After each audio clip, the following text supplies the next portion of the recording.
toys, Tim's Toys. Here represents a box with about 70 years worth of collecting unusual toys to entertain. Let me just give you a little peek and then I'll put it down and take them out one by one. This is what it looks like inside.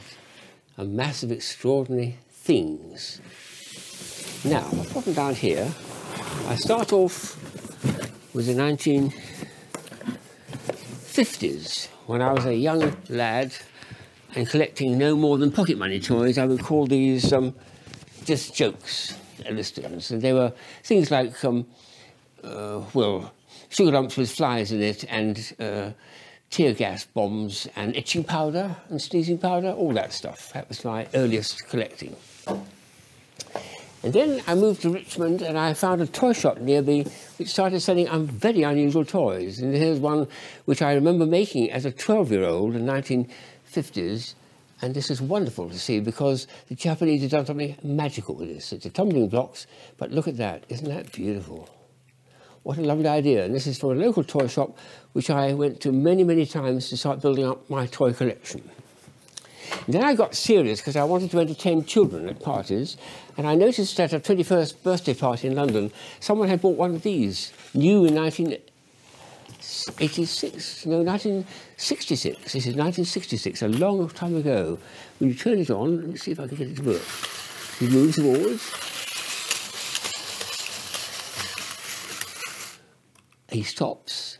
There's a microphone in here, so come on, little boy, come on, here, woo, woo, boo, boo, boo, boo, do. And more, boo, boo, boo, boo, boo, boo, boo. That's better. Oh, he's getting a bit old now, like I am. So it was a little time of fun of walking. What I noticed with children, though, when I took it to parties, is they were not impressed with high technology. All they want to do is pet it and stroke it. So it had to be toys you can handle and touch. And that's when I started making one of my rules.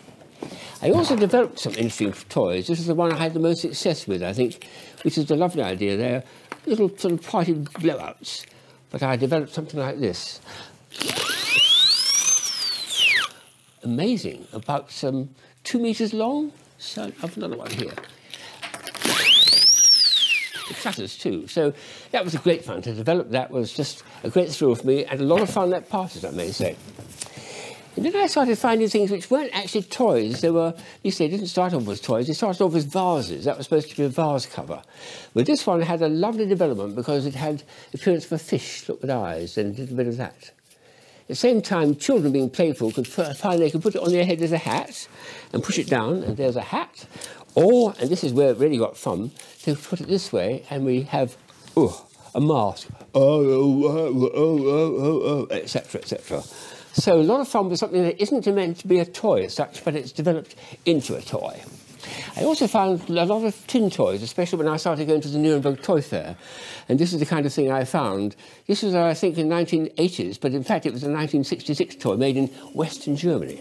Look at the satellite effect. It's a magnet, of course, with a rail. The little satellite is red, but it's going a double loop around the Earth. Absolutely beautiful. Absolutely stunning. Clever little toy. That's so great fun.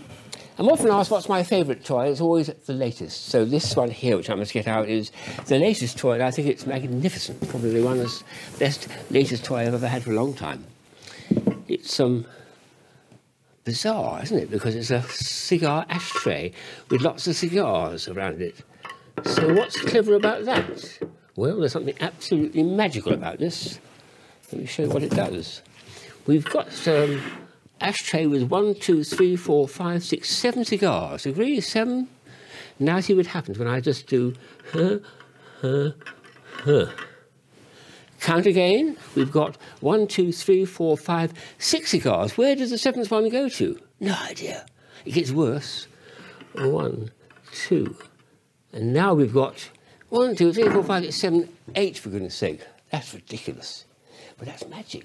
Wonderful. My favourite toy, the latest. And the most successful toy I've ever had for entertaining at kids' parties is this big one behind me, which I'll demonstrate over here. It's very heavy, this, but we'll have a bit of fun with it. So, put it on there, close it up, and now we've got to undo it and stand back. You ready?